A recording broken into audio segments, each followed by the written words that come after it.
அனைவருக்கும் வணக்கம். இந்த ப்ராஜெக்டுடைய தலைப்பு கிரியேட்டிவ்ஸ். இது செஞ்சவங்க என் பள்ளி மாணவர்கள், ஸ்கூல் முஜல்பேட்டை மாணவர்கள். என்ன பிரச்சனைனா, எங்கள் பள்ளியினுடைய மைதானம், விளையாட்டு மைதானம் மற்றும் பள்ளி வளாகம் அனைத்தும் புல் பூண்டுகள் நிறைந்த காடு போன்று காட்சியளித்து கொண்டு வருகின்றது.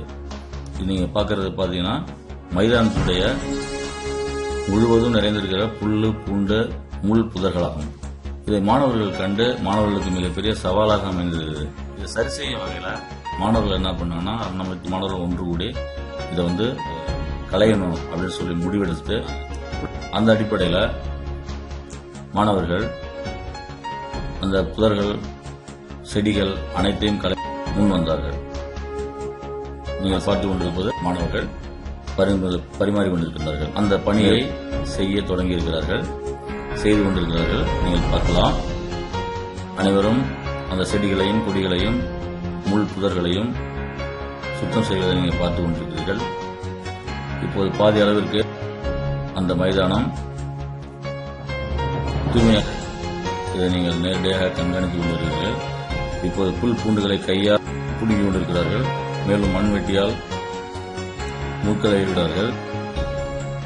கத்தியை கொண்டு அந்த செயலை வெட்டுகின்றார்கள். வெட்டிய அனைத்து முள் செடிகளையும் எடுத்துக்கொண்டு குப்பை தொட்டியில் போடுகின்றார்கள்.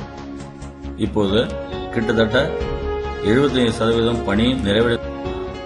நீங்கள் பார்த்துக் கொண்டிருப்பது 100% நிறைவடைந்த ஒரு டைம். இப்போது நீங்கள் காண்கின்றீர்கள், மாணவர்கள் மகிழ்ச்சியோடு விளையாடுவதற்கு தேவையான ஒரு மைதானம் கிடைத்திருக்கிறது. எங்களாலும் முடியும், நாங்கள் அனைவரும் ஆக்கும் கரங்கள் என சாதித்து காட்டிக்கொண்டு உங்களிடம் அவர்களை காண்பித்துக் கொண்டிருக்கிறார்கள். சாதனை புரிந்த மாணவர்கள் என்பதை சொல்லி மகிழ்கின்றேன். நன்றி, வணக்கம்.